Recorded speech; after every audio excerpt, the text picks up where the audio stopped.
let me just mention real quick too who we are. And okay, so how many people already know who we are? Okay. Yeah. Okay. We are from Forks, so you know we have a little bit of a trek to get here this morning. I've been awake since 2:30, and I'm holding in there. We have a YouTube channel. We've had it. Will be 3 years coming August, and so you can find us on there. Just Rain Country is the channel name. I do have some business cards with the channel name, our Etsy store, and all that kind of stuff. If you're interested, you can pick them up after I'm done here. And really, we don't have a homestead by what a lot of people's definition is, unless you look at Webster's. Sorry, I'm stuttering. I'm nervous. If you look at Webster's definition, can you believe it? Yeah, I do. I get nervous. It's different when you're staring at a camera and you're staring at a bunch of people.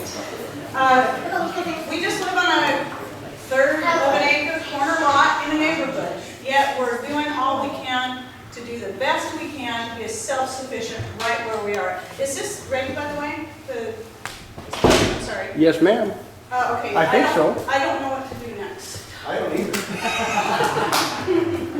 We tried this once and I'm like, okay, we got it figured out. You like learning on the fly here. I thought it would be nice to have some photos. Our last name is not Rain.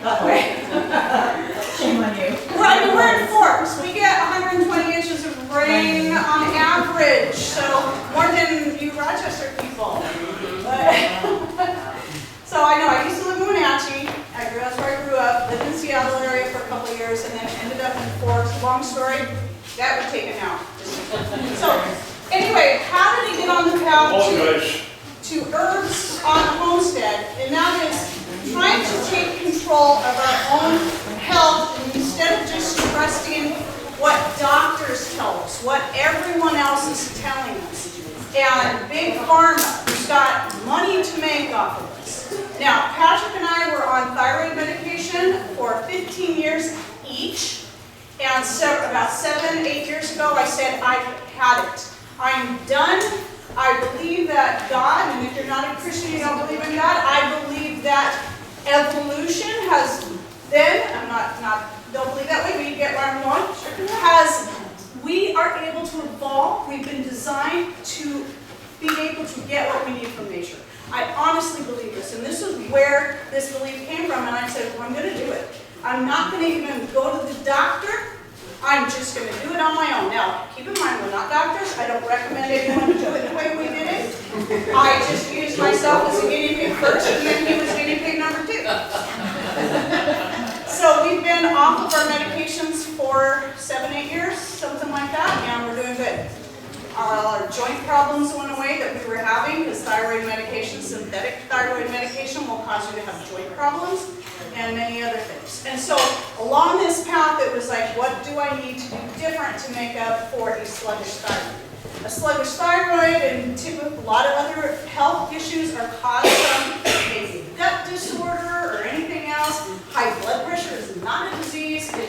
It's a body's normal function to adjust to whatever stresses are in your life.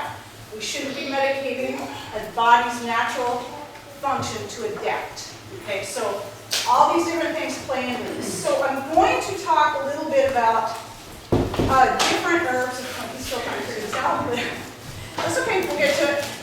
Before I get into the herbs, I want to say this. I'm not going to be able to discuss every little thing about every little herb. I'm only going to focus on a dozen. I picked a dozen, the ones that I grow and use regularly already, just to keep it short, and I'm going to keep it abbreviated because what you need to know is you have to be careful if you're pregnant, you're nursing, small children, if you're already on medications, and allergies. These are the top things you need to think of when you start getting into medicinal herbs and using them on a regular basis to help with whatever it is.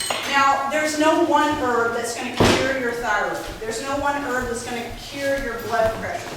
It's really a matter of just looking at everything you eat and thinking of food as medicine. And so, yay! We're getting there. The first few pictures I have in here are simply several years in how I grow things. I let my herbs grow right along with my beans, my peas, my onions, whatever it is I'm growing, because I don't put things in rows. I don't have things, you know, in this, you know, this is here, everything grows amongst each other, because that's the best way to help prevent pests in your garden. You're just going to have an overall healthier garden. Dandelions, for instance, are extremely helpful in the garden in many ways. I let them grow. Aside from the fact that dandelion flowers, dandelion leaves, dandelion roots all have their benefits for medicinal purposes. And so I use them in many ways. So I'll go ahead and start getting into some pictures here. These are just going to be random pictures of my garden, so you can see roughly what we do on 1/3 of an acre, which isn't even that, because we have a 1,200 square foot shop, the house, Rambler style, 2,400 square feet, so it's taken up quite a bit of space. We have a good sized parking lot area, because I used to teach dance and martial arts in my studio here. So this, you know, you can see some herbs, nasturtiums right down here in the corner. These are my grapevines, I got blueberries, and so I'm making it work. So this is the other thing I wanted to bring up, is that no matter what size you have, there's always something you can do. In this image you can see borage, echinacea, marshmallow, there's lavender in there somewhere, and yarrow and woolly lambs here, all growing amongst themselves. And again, more of the same, beans, peas, everything just kind of growing. Obviously this is not this year. And so just this is our front yard garden. The previous ones were in the backyard, now we're expanding our front yard. We just recently turned it into a mini orchard. We have What was that, Heidi, the big plant? That is zucchini. Zucchini, oh. Yeah, it likes the front yard much better than that. That was the last of just randomness. This was actually a few years ago. My marshmallow was actually quite small. So right here is the marshmallow, woolly lambs here, echinacea, yarrow, so on and so forth, borage. Okay, so doing some research on herbs. I think it's more important before I get into this, that how do I do it? Some people just need to know how to do it, okay? Because all of your needs are going to be very unique to you and what you're looking for, and your climate, even though we're all in the same, I'm assuming most of you are from this area, we're all in a very similar type climate, but even your microclimate's going to be unique to you, so you have to find what's going to grow best for you in your area. You're like us, you get 120 inches of rain, you have to deal with those many slugs as we do, good grading. So, you know, a lot of things to work around. So one of the things I want to do is recommend, this is now my top favorite herb book right here. This is Amy Fuel. She's the one that heads up the Homesteaders of America conference. It's on the other side of the states that we never get to make it to. And excellent herb book. So this is the Homesteaders Herbal Companion. You can find this on Amazon. And if you're watching this on YouTube, you will find it in the link below. And so this is my top recommended book right here. And just because it's presented in that format from a homesteader, she talks about how she uses the herbs. Yeah, she's got everything in it. It's excellent. Another one I recommend is the Prepper's Natural Medicine. This is by Kat Ellis. This is going to be the most cost effective. It doesn't have the big fancy pictures in it, but it's to the point. I love the way it's written, very easy to read. And then Amy Fuel, the first book I showed you. This one I just got. It just came out. I did a pre-order on this one. This is the Homesteaders Natural Chicken Keeping. We do have chickens. We have 7. We have 10 right now because we have 3 little pullets. And anyway, so very well done. And in here she does have a whole section just on using herbs for your chickens. Oh, and don't forget the internet. Internet is an excellent place. Just be careful where you go. Always cross-reference everything you look up. So if you're saying, you're like me, you're saying, okay, what kind of herbs do I need to help my thyroid or my allergies? Type that into your browser. Herbs for thyroid, herbs for blood pressure, herbs for whatever it is that you're looking at. Then look at each page. Well, at least compare. Don't just stop the first one you come to because it's probably a copy of a copy of a copy, and you don't even know where their source may have come from. So make sure you cross-reference everything. It can be hard, labor-intensive stuff. I am not licensed or certified in any of this, not like Amy Fuel. She's certified herbalist, okay?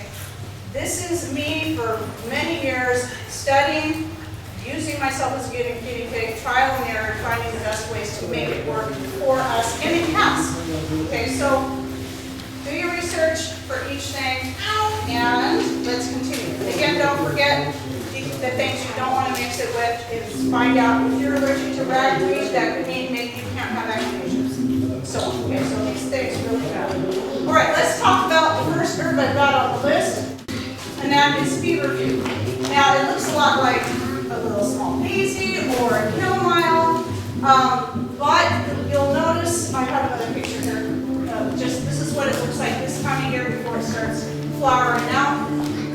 Those of you who have bought feverfew seeds from me, you may hate me after a while.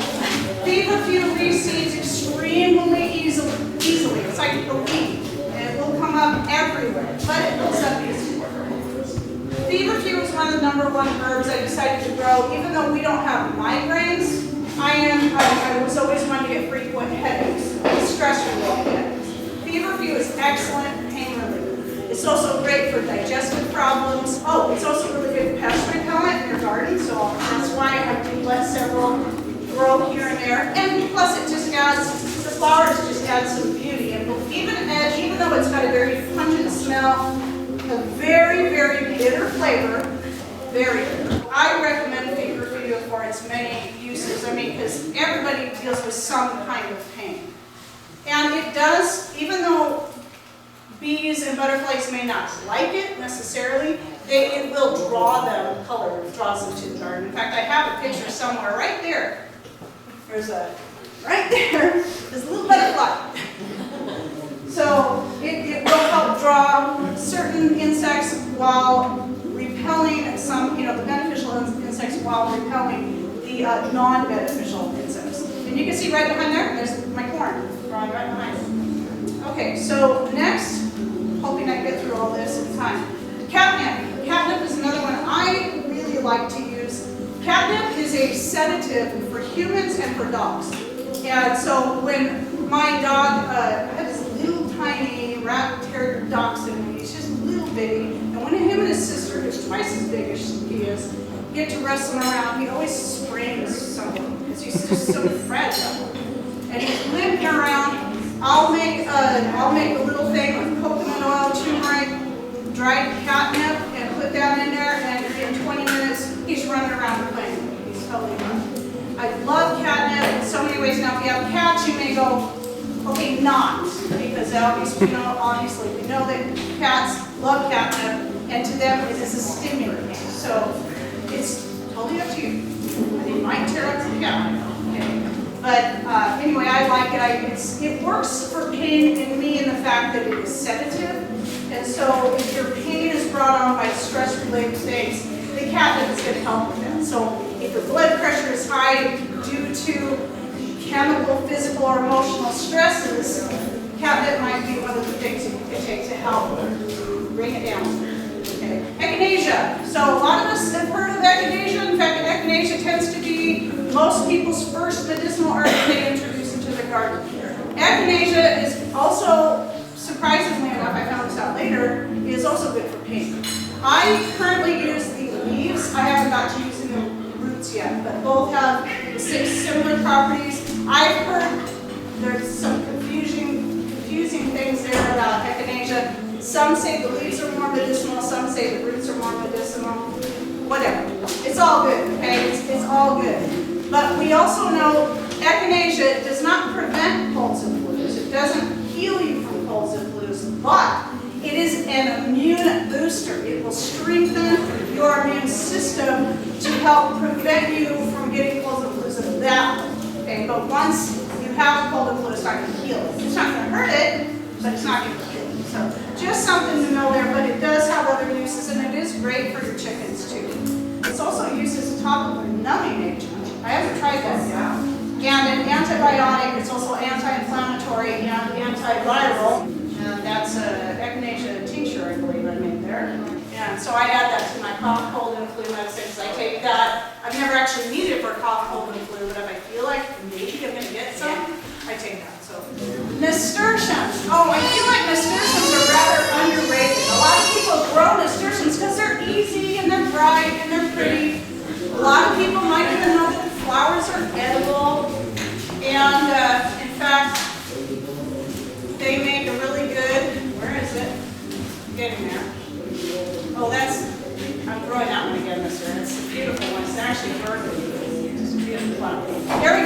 stuffed nasturtiums. This is steelhead stuffed nasturtiums. Really good snack out in the middle of the summer when you have leftover steelhead or salmon. Just put a little homemade mayonnaise in there, some onions and whatever. Yum, yum, yummy. So anyway, nasturtium flowers. Okay, not only are they great food, they're also, you can use them in shampoos, homemade soaps, to use to wash your hair with. It will help with hair growth. I see some people out here who probably get a little bit of hair growth.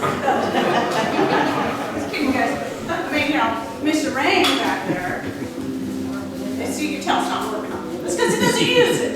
All right, but I use it. Anyway, the seeds are very peppery. They have a lot of flavor. They're just really wonderful. They're hot though. You eat them fresh right off the plant when they're green. Woo, yeah. But the thing I like best about nasturtiums is the leaves. You can make an antibiotic tincture out of the leaves, which I have done. I have not actually needed it myself, but my youngest son, who's the most prone to get some kind of something.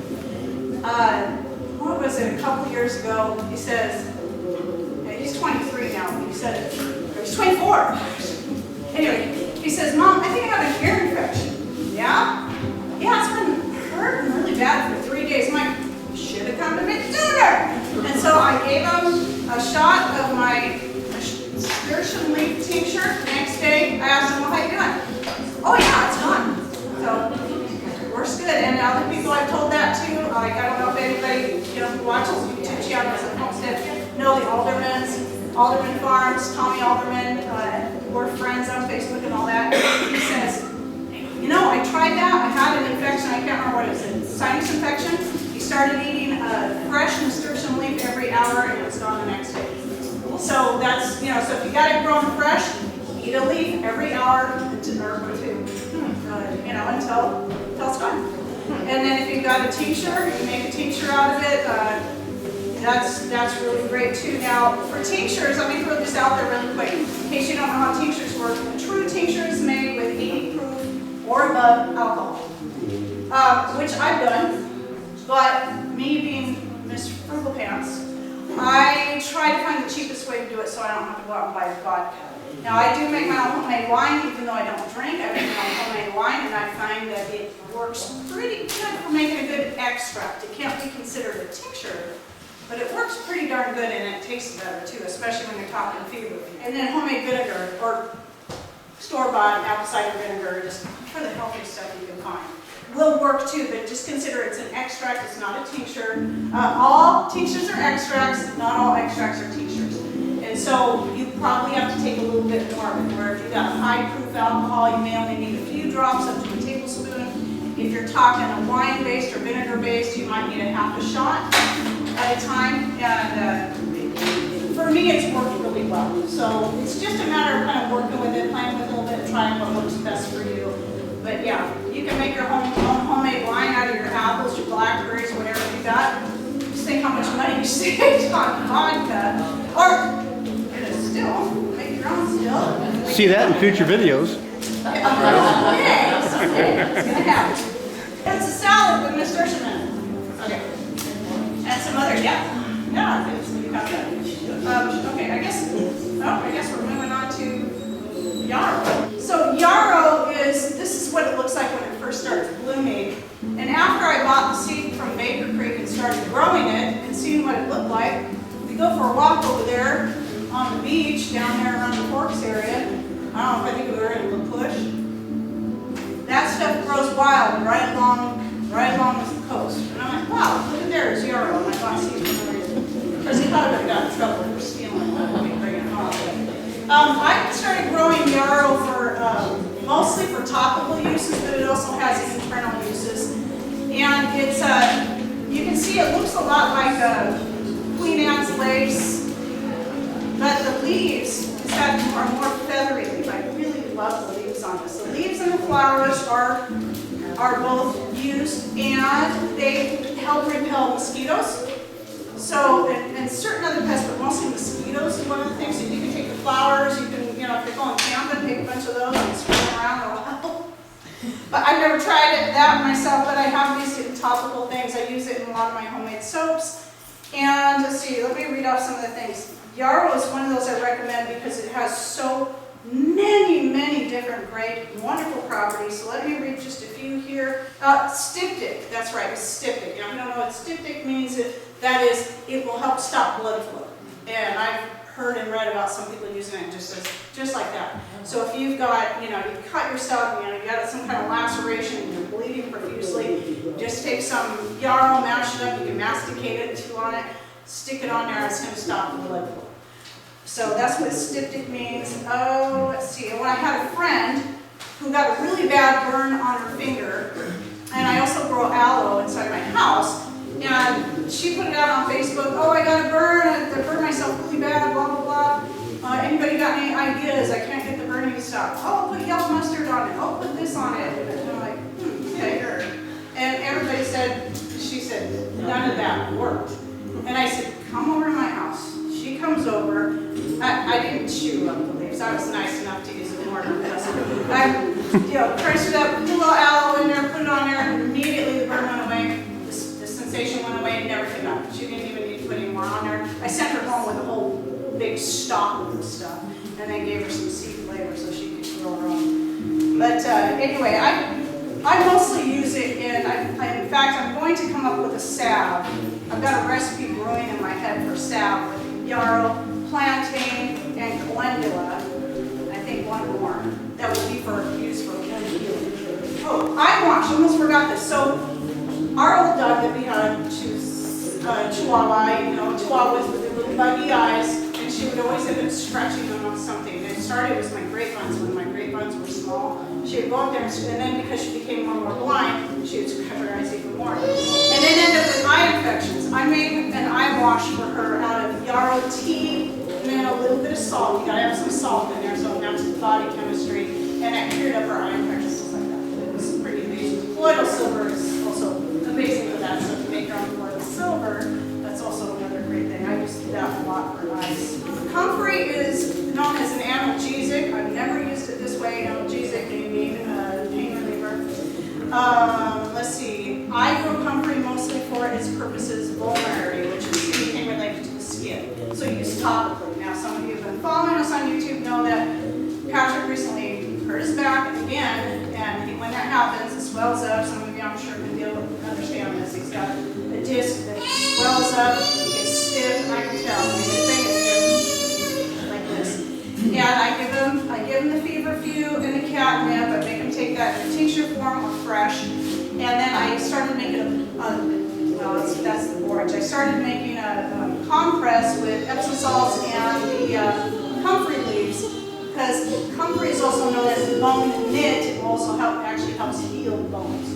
Okay, and so it seemed to help him quite a bit. I can't say for sure, but we tried it. But that was the reason why I grow it. It's also great fodder for your animals, for chickens, and it's great green mulch. So if you're comfrey, and the same applies to the borage. If these things start getting out of control, you get too much, just chop it up, chop, throw it back down on the garden, and then let it feed your garden. So with that said, I'm going to move on to the borage, because that's what I've got here. I love borage. Borage is also known as bee bread. So if you keep bees, grow borage. You need to grow some borage. It will help increase their honey output, actually. And I get so many honeybees in my garden now that I just let the borage do its thing. I just let it grow wherever it wants to grow. If it starts to get too thick, and it's like, hey, this one is in the way, it's covering up this plant, just yank it up. The taproot is about that deep, that wide. The plant will get this big, the little short taproot, so it'll just come out no problem. And so it's really easy. Cut it up, throw it to the chickens will eat it, and throw it down in your garden. And it's just great stuff. So borage, I use this in skin-related stuff like soaps, shampoos, whatever. The leaves. The leaves are good raw, but they're very prickly, so I can handle it, but not everybody can. The flowers are very tasty. The whole plant tastes a little bit like cucumber, so you can see the bees. Of course, photo op. I made sure to catch those, but you can always find borage with bees around it. The flowers are beautiful in salads. So this is a different salad picture than the one I showed before. So you can see here I've got pansies. Pansies also have their own medicinal, or violas have their own medicinal properties. I've got the nasturtiums, I got the borage, and it makes a beautiful salad. You can see some thyme in there, but that's also really healthy. A lot of great stuff in there. You know, it's just colorful. It just, you know, it's eye candy at the same time. So let me see if there was something I left off. I get talking and then I kind of forget. At least I'm not rabbit trailing as bad as I normally do. Oh, borage, yes. It's an adaptogen. So it helps your body adapt to stress. So again, you got high blood pressure due to too much stress, too much consistent stress. Borage is one thing to help kind of bring that stress down, because you know it helps your body to adapt to the stress that it's dealing with. It doesn't really bring the stress down, it just helps your body to adapt to it, and that's important. Calendula. A lot of people in here probably already growing calendula. This is calendula rose petals. Going into the dehydrator. Oh, one of my favorites. Now this is actually an older picture before I got the yellows and the pinks. So I have 3 different colors, but even amongst those, there's different shades. Now, calendula is good for digestion, skin ailments, flu. I use it in infused oils. That is calendula, rose petals, pansies, lavender, and marshmallow leaves I use in my homemade skin cream. And that's all I use on my face, and that's all I've been using for years. Or anyway, I need it. Dry hands, dry feet. I just use my homemade skin cream. There's the pink. It's a beautiful color. I use calendula also in teas and in, let's see, what was I going to say? Oh, I just cook with it. You know, it's coming in fresh like this. I saute it, I add it to salads. I fermented nasturtiums with onions and other things, and I actually made it like a kimchi, except for with nasturtiums instead of cabbage. It's pretty good. So I really like that. I'm going to do that again this year. I'm always experimenting with stuff. So, did I say nasturtiums? I meant calendula. Anyway, good. I did that with nasturtiums though too. I fermented those too. Another really good one. So, anyway, calendula just had another one of those that has just a crud load of really, really great benefits, and I highly recommend it. Adds so much beauty to the garden. Oh, there's some more. And again, it will attract bees and other beneficial insects. I see bees all over them all the time. So I just love them, especially those pink ones. Oh, now we're moving on to one of my most favorite, right here.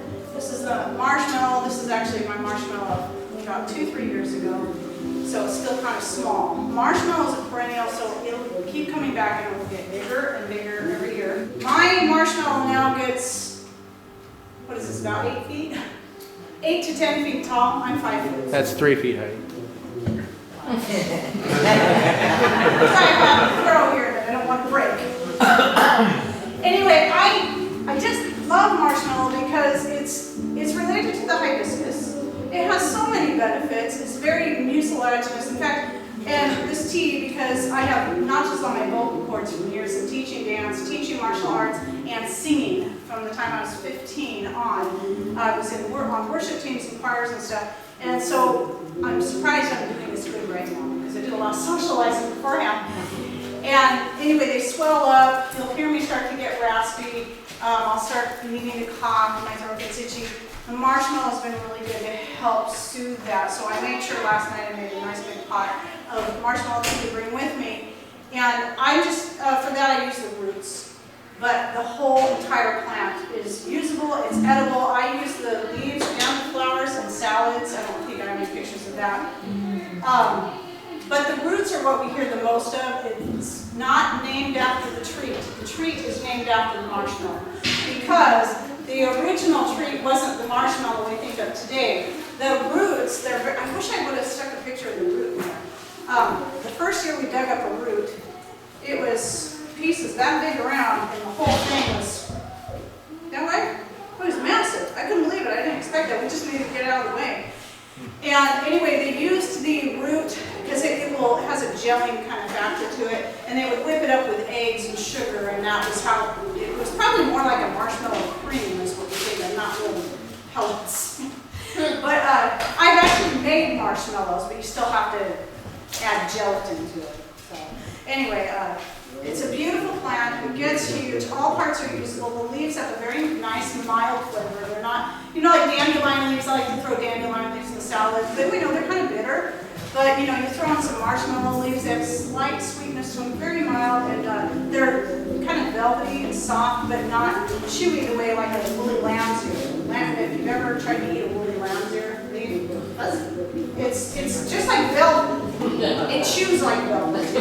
It's not funny. So soothing, I already talked about that. It helps with coughs. So you know, I add the marshmallow roots and leaves to my cough, cold, and flu medicine. It helps with inflammation, bronchitis, whooping cough, urinary tract infections, skin. It's soothing throughout the whole body. So if you make good marshmallow root tea or even with the leaves, it's just soothing to the whole body. And again, I add the leaves to my infused oil for the skin cream.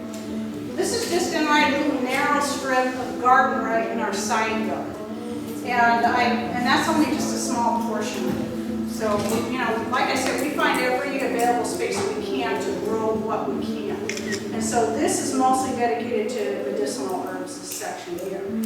And so lavender has got sedative properties, it's good for digestion, it helps soothe the skin, any kind of skin issues you can think of pretty much.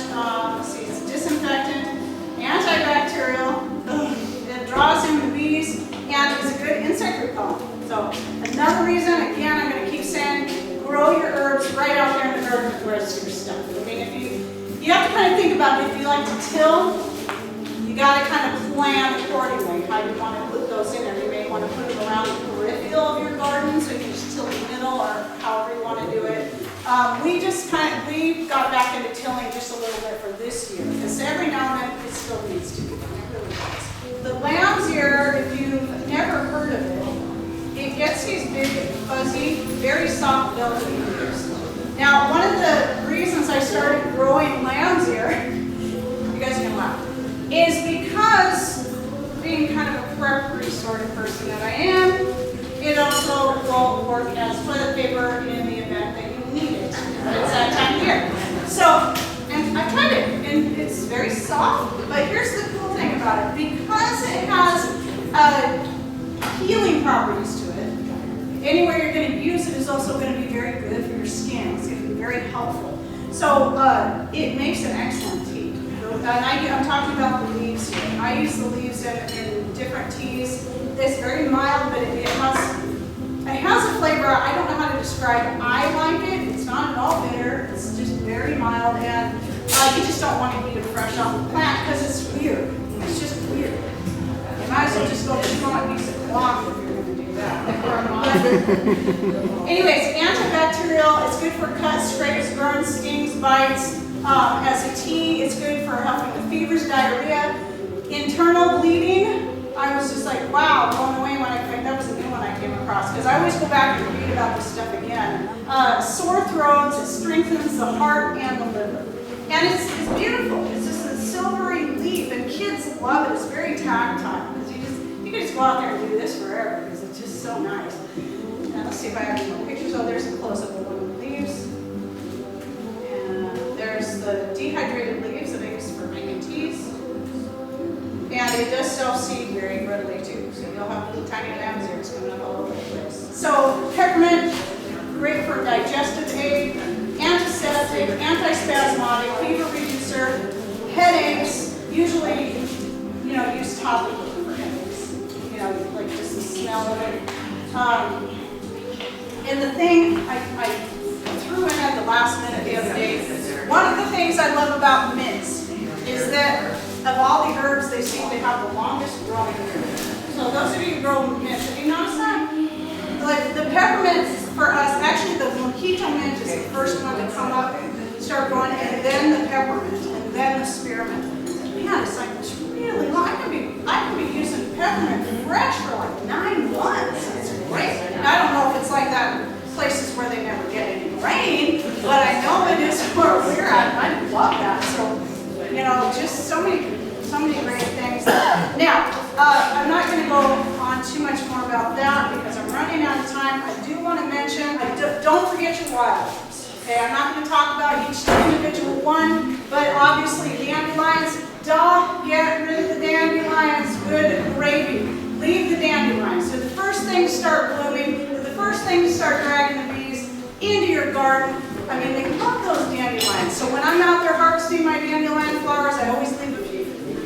that's the first thing that's out there for them. And then the blueberry blossoms are usually short little high now. So we know one of the biggest things about, I wish I had pictures of dandelions, one of the biggest things about dandelions, let me just get a picture. Oh, that's mojito mint right there. Where'd it go? That's mojito mint growing along in my shaggy yard and the edge of our main garden bed. This was a new-ish picture. I took it about 2 weeks ago. And that's orange mint right there. Okay, so I was talking about dandelions. So dandelions, one of the things they're known most for is diuretic. Okay, so you shouldn't be taking diuretic pills. They usually don't help as much as you think they do. They end up, you might flush a lot of water out, but it's going to cause other issues that do the same thing as having too much water in the first place. So the best way to get rid of the excess water is to drink water. Right? But anyway, dandelions are good for them. Okay, plantains. Right now this makes because of my chickens. They love plantain seeds, so they're pooping them all over the place. My garden is over that plantain. However, plantain is great. It's got lots of great healing properties, especially topically, but you can also eat it. So leave the plantain. I didn't get any pictures, but you all grow it, I'm positive. Whether you want to or not. Okay, so pineapple weed. Have you ever heard of pineapple weed? I'm sure you grow that too without even knowing. Pineapple weed, I think I do have a picture. That's stinging nettle. Stinging nettle is another great one. I grow it underneath the window, so it does two purposes. It's kind of repels people from the window where they shouldn't be in the first place. If they're getting stung, all the pieces on my stinging nettle, they were wrong in the first place. Pineapple weed. Oh, tasty plant. It's related to chamomile. So if you look at the leaves, when you first see it coming up, you might go, is that chamomile? No, it's probably pineapple weed. It's called that for two reasons. One, because the flowers, that is the whole flower. It's mostly that center part.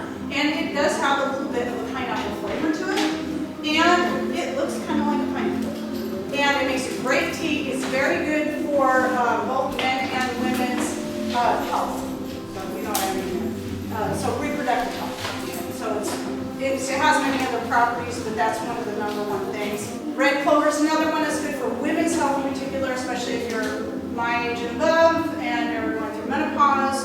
Very helpful. You can make a tea out of that and so on and so forth. And I mentioned the nettle. Now, I want to stop there for a minute on the nettle. If I have a minute. Okay, 8 minutes. Stinging nettle. Main reason I started growing it was because I found out it was one of those herbs that's incredibly good for thyroid health.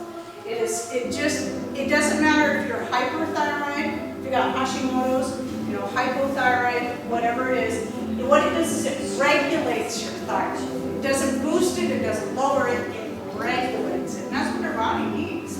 And so any way that you can get stinging nettle into your diet is great. So has anybody ever used stinging nettle at all? Do you have this? Do you grow it? I don't have to try. I grow it. Yeah, okay. It's there. Just go to a farm anyway. Right, okay. Stinging nettle, you can actually handle it barehanded if you're careful. Yep. I've actually, this year I finally got brave and ate a leaf or two or three or several. It's just a matter of knowing how to handle it. There's no needles on the top. There's one of those little things that are on the top part of the leaf. So if you grab the top part of the leaf and hold it up this way, you can actually eat it without stinging yourself. And also the younger the leaves are, the less the sting is. I found out by thinking I was all tough that, oh, I can do this barehanded, and then I had a sting on my thumb that took 2 days to stop stinging.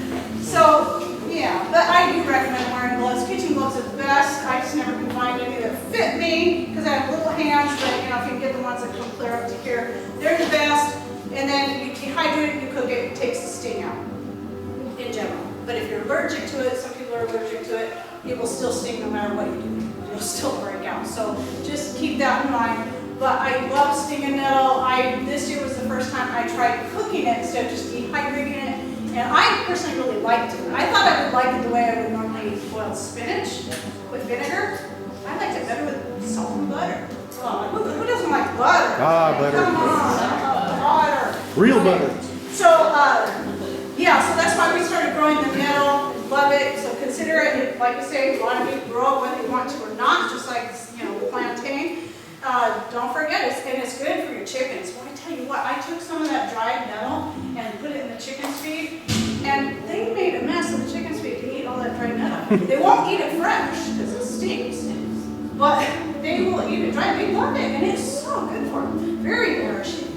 Let's see here, and then a few more. Don't forget the culinary herbs. A lot of your culinary herbs are very high medicinal properties. You know, your oregano, your thyme, your basil, your rosemary, and your sage, and so on and so forth. So you got to plan your garden. I've only mentioned a few. I have more than that going in my garden. I've got valerian doing good now. Yay! So excited. I have one valerian plant that's about this big, and it took me a couple of years to finally get one. Now I have 3, and one of them's huge. Yeah, we use valerian root. It's very calming, and it's you know, right? And but it's also good for muscle relaxation. And that's where typically when I get stressed out, I do this with my shoulders. My shoulders start to ache. If I really need it, I'll take a little bit. This is a tincture. It's not an extract. I'll take just a little bit, and that's all I need, and it's good. And it helps with him in back too. It's going to help relax those muscles. And if you need to sleep, it's going to help you sleep. But it doesn't make you drowsy. Like, you see how hyper I am right now? I've taken, before doing a live show, back when we did live shows on our channel, one time I took some valerian root tincture because I was stressed out, my shoulders were hurting. But I was just hyper as I am now, but I was just relaxed hyper. That could happen. So, yeah. Anyway, so what was I starting to say? So plan your herb garden, your own little farm seed, according to what you need, according to, remember to look at whatever it is you're allergic to, the needs of your family, your kids. Are you on any medications? A lot of times you don't want to take herbal things that are good for that particular thing if you're already on the medication for it. So you can't start taking it and then take yourself off the medication. A lot of times that's not going to work. Just a real quick, we do have videos on our YouTube channel. If you look us up on how we took ourselves off the thyroid medication. I think it's like a 40-minute long video. And then I have another whole series that I did earlier when we first started the channel. But just real quick, we weaned ourselves off. Again, I'm not recommending people do this. I did it without the help of a nutritionist or a doctor. We don't have any nutritionists, nutritional doctors, or naturopaths out in Forks that I know of. So I just said, I'm doing it. I'm just going to do it. But I didn't just quit the thyroid medication. I made that mistake of trying that the first time, a year or 2 before that. Typically, what you're going to have to do is you got to realize your body is now dependent on whatever medication it's taking. Okay, so we were on the thyroid medication for 15 years, so now our thyroid had to relearn how to do what it was created to do in the first place. Okay, so weaned ourselves off slowly. I did him slower than me because I realized I still weaned myself off too fast. He just was total breeze. I did go through a little struggle, kind of downhill slope, and before I started coming back out of it. So, but again, use myself as a guinea pig is how you learn. And then doing my best to incorporate lots of vitamins and minerals through supplementation to begin with while I learn more about herbs and foods, because I don't think we should be dependent on supplements either, personally. I think we should look at our food as our medicine again, but sometimes they do have their place when you're trying to find that balance and help your body to heal so that it can do what it was made to do in the first place. It's self-regulating, it's self-healing, that's how we were made. Yes, we're all going to die someday, and I don't care how long I live, I just want to be in the best health I can up until that time. So, okay, well, I do have some cards here if you're interested. I actually do have some feverfew and marshmallow seeds right here for sale, $3. I sell them on my Etsy store, but you get it cheaper here if you're interested, because they're $3.50 on the Etsy store plus shipping. So I have those if anyone's interested, and I got some business cards with some contact information. And any questions real quick? Good.